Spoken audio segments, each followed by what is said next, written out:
Tapi, iyalah, macam saya cakap tadi, kenal. Dan kempen dia untuk kita jadi baik. Kempen untuk kita jadi baik. Dan keluarga kita, I am 4A. TM dah boleh keluar, cetak stiker I am 4A. Ingat mati for Allah. Tampal kat kereta. Lagi ada pedah. I am for you sampai sekarang ramai yang tak faham. Letak I am 4A. Yelah, I am for you tu ialah untuk youth kan. Tapi I am 4A, ingat mati for Allah. Bila ingat mati, itulah ubatnya untuk keluarga kita. Suami yang ingat mati, dia takkan cederakan isterinya, takkan sakitkan hati isterinya. Kalau mati, aku tak sempat minta maaf dengan isteri aku, macam mana? Isterinya pun tidak akan menyakitkan hati suaminya kalau dia ingat mati.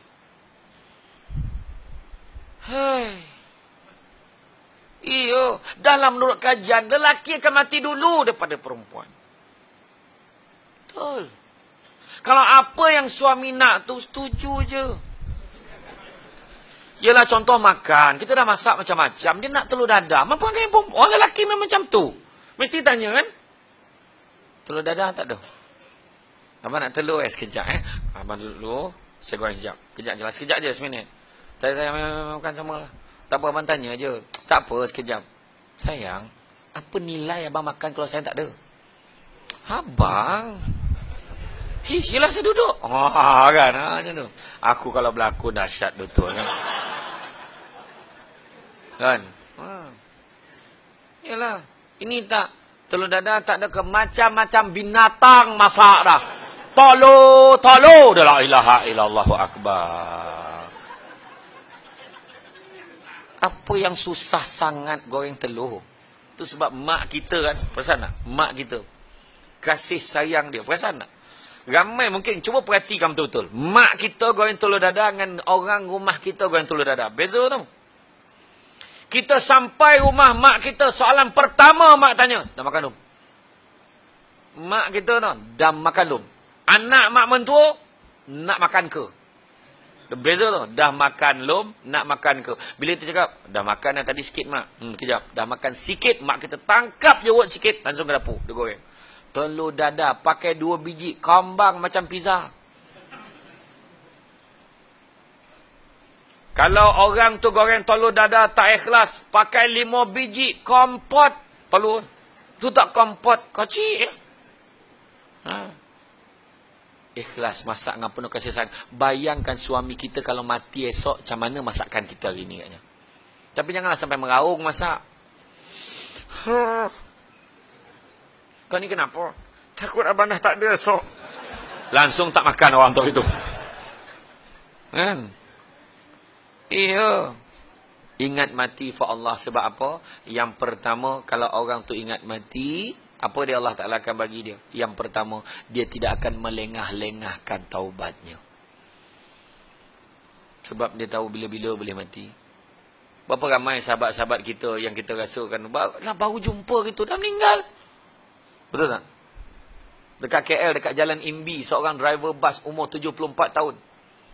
Dia minum kan, dia minum teh. Sakit dada. Lepas tu, dia macam ngantuk. Dia letak kepala. Tak bangun-bangun, dia letak kepala tu. Meninggal terus kat kedai kopi. 3 orang lelaki masuk dalam kelab malam, minum arak, mabuk. Tengah minum, tiba-tiba yang seorang jatuh. Mengelupur-ngelupur, berbuih-buih mulut dia. Tiba-tiba dia nazak. Tanpa sangka, di kelab malam nazak. Kawan dia lagi 2 pun mabuk. Yang seorang tu, kepahal. Yang seorang lagi kurang mabuk daripada, ngucap. Dia suruh ngucap. Bila suruh ngucap, apa dia jawab? Aku nak sebotol lagi. Dia minta dan akhirnya dia mati. Dengan tahap perkataan terakhirnya, memohon botol arak sebotol lagi. Na'udzubillah kan? Itu sebab kita hari-hari doa, Allah makhtim alaina bi husnil khatimah wala takhtim alaina ya Allah bisu'il khatimah. Mana nak mati yang baik ke mati tak baik? Mesti nak mati yang baik. Nak mati tengah semayang ke, tengah sujud, ataupun nak mati tengah karaoke? Cakap. Tengah sujud ke tengah karaoke?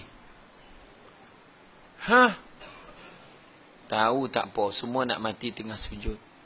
Tengah karaoke, betapa Pahal tu. Kayak kedai tom yum lah tu. Betapa. Yang seorang tu kat meja makan lain, aku rasa dia lupa lirik ni. Yang seorang kat meja, saya kunci lirik tu. Sama bangang. La ilaha illallah. Pegang-pegang lah dah meninggal. Bayangkanlah mati tengah sujud. Bahagia ke tidak? Bahagia tak? Bahagia. Tapi jangan imam. Bayangkanlah imam tengah sujud meninggal. Tak huru makmum tu. Allahu Akbar. Meninggal. Yang makmum lama sujud. Lama sujud. Dan seorang tu siap tinjau. Belum lagi weh. Yang seorang tu dah tak tahan. Weh, apa? Lama sujud.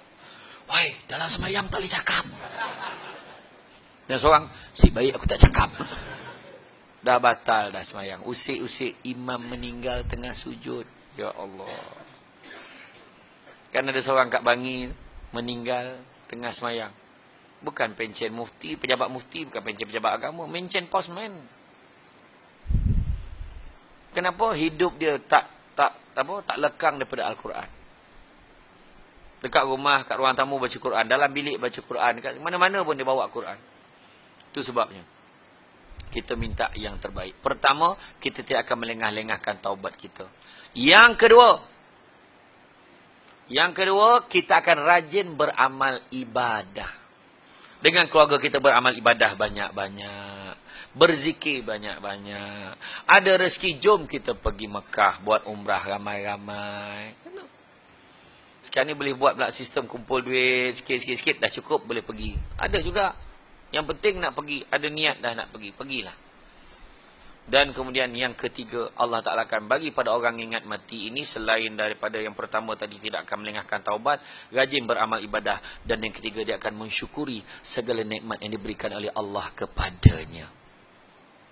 Biarlah kereta kita tidak sebesar Grand Livina. Kereta kita hanya Grand Liviva. Syukur kerana jarang meragam. Betul? Masuk bengkel 200-300. Orang lain yang kereta besar-besar tu masuk 2,000. Belum tukar barang. Saya tak sebutlah jenis apa. Kan? Jangan merungut jam tangan kita RM50, jam tangan dia RM5,000. Syukur sebab masa yang ditunjukkan sama. Jangan merungut rumah kita, rumah flat, rumah apartmen kecil, rumah dia, rumah banglo besar. Syukur sebab bila tak ada orang, sunyinya sama. Malahan lebih meriah. Assalamualaikum, salam. Rumah sebelah rupanya. Jangan merungut kita naik kapal terbang, duduk second class belakang. Dia duduk first class, untunglah lebar. Syukur. Kerana masa berlepas, masa mendarat, sama. Pintu keluar masuk pun sama. Belum pernah lagi dia buat pengumuman. Kita akan mendarat sebelah lagi kepada perempuan-perempuan kelas kedua. Sila terjun sekarang. Tak ada. Malahan untung duduk belakang. Dekat dengan pramugari. Kacang ada kacang. Minta kacang. Jangan mungut. Isteri kita tidak secantik Nilofa. Suami tidak secantik Aaron Aziz dan juga macam mana? Perasan kau? Ingat tak perasan saja sebut seseluruh sikit kan? Biarlah tidak setampan Aaron Aziz dan tidak secantik Nilofa, kerana syukur tutup lampu sama. Gabor-gabor terasa okey. Kan? Rumah kita besar, banyak benda nak komen. Syukur kita ada rumah. Orang tu rumah pun tak ada. Kita mungut banyak kain nak lipek. Ya Allah, bila lah nak ada mesin lipek kain ni. Ya Allah, banyak bakul. Ya Allah. Syukur tu tanda kita ada pakaian. Kita mungut baju baru tampah tahun lepas tak muat. Syukurlah tu tanda kita ada pakaian. Orang tu langsung tak ada pakaian. Kita mungut suami kita tidur berdengkur. Syukurlah sekurang-kurangnya dia tidur di sebelah kita. Bukan di sebelah orang lain. Itu jawapan kita mulai malam ni. Jangan sakitkan hati suami di tempat tidur, kerana malaikat akan melaknatnya sampai ke subuh. Faham? Never say no.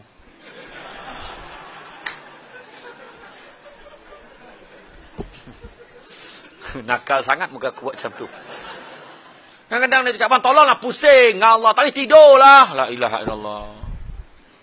Orang lelaki, pernah kita dengar kita berdengkur? Pernah dengar tak? Tak dengar. Kita rasakan seolah dia mengada-ngadakan cerita. Baca, tak dengar. Lagi satu, jangan membelakangkan suami di tempat tidur. Derhaka. Tapi dah lelap tak apa. Lelap, pusing. Itu tak apa. Orang lelaki jangan tunggu dia lelap pusing. Derhaka. Bukan macam tu. Jadi tidur menghadap suami.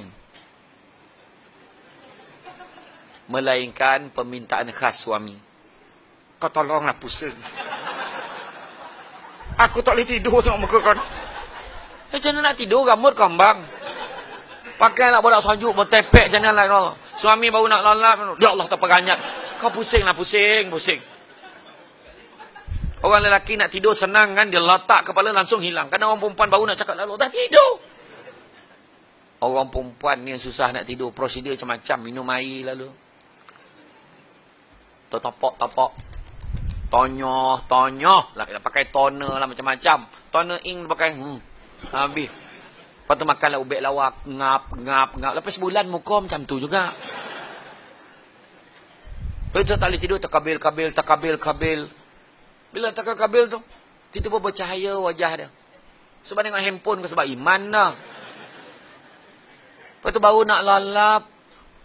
Tak dengar bunyi suami.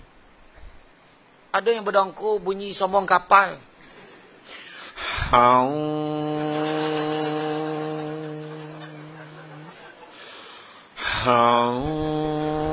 Macam mana nak tidur sampai pagi?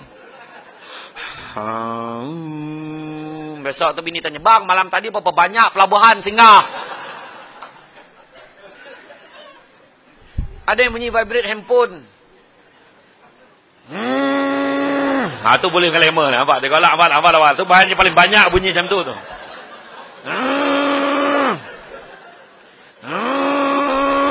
Yang lagi penat daripada tu, dia ada bunyi hujung.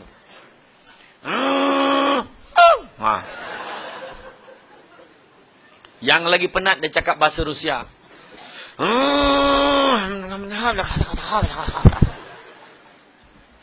Orang perempuan sampai satu tahap, dia tak boleh lalap sebab isteri dia, suami dia berdengkur, dia akan duduk tengok suami dia, betul tak? Dia tak boleh duduk. Apa yang kau tanggung ni, bang? Climax satu cokik. Letak ke hidung, hidup lagi tak? Lepas dia krap tu, dia senyap sampai pagi tu. Susah nak dapat hole in one. Ada seorang makcik kat gambar, dia kata, makcik, tak adalah masa lain paling tingkat ke atuk kau tu, nama ke pakcik kau time tidur lah. Sebab dah tak dengar bunyi dia, barulah makcik sadar yang pakcik kau dah tak ada. Mulai hari ni, kalau dengar bunyi, teruskan bang. Tak payah pasang security system. Perompak baru selangkah masuk. Keluar. Ada yang mengigau. Keluar. Jadi apa pun syukurlah dengan apa yang kita ada. Jadi rasa cukup dah setakat tu. Saya minta maaf banyak-banyak. Kalau ada tersilap kata, terkasar bahasa, nak menjadikan keluarga kita ni keluarga bahagia. Jangan lupa pesanan awal saya tadi. Yang pertama, ad-dinul Islam mesti diterapkan dalam keluarga kita. Yang kedua, janganlah kita leka. Jangan kita rasa kita dah kenal pasangan kita. Kita hanya akan kenal pasangan kita bila kita dah kahwin dengan dia. Kenallah mereka selama mana yang mungkin. Ada orang 30-40 tahun pun masih belum kenal. Teruskan proses mengenali. Dan yang ketiga, tidak ada pasangan yang suka dirinya dibandingkan dengan orang lain. Janganlah kita buat begitu. Jadi rasanya cukup dah setakat tu. Mudah-mudahan yang baik itu datang pada Allah SWT. Kurang itu membuka kelemahan saya sebagai manusia biasa. Pokok sekayu daun selasih. Thank you, terima kasih. Assalamualaikum warahmatullahi wabarakatuh.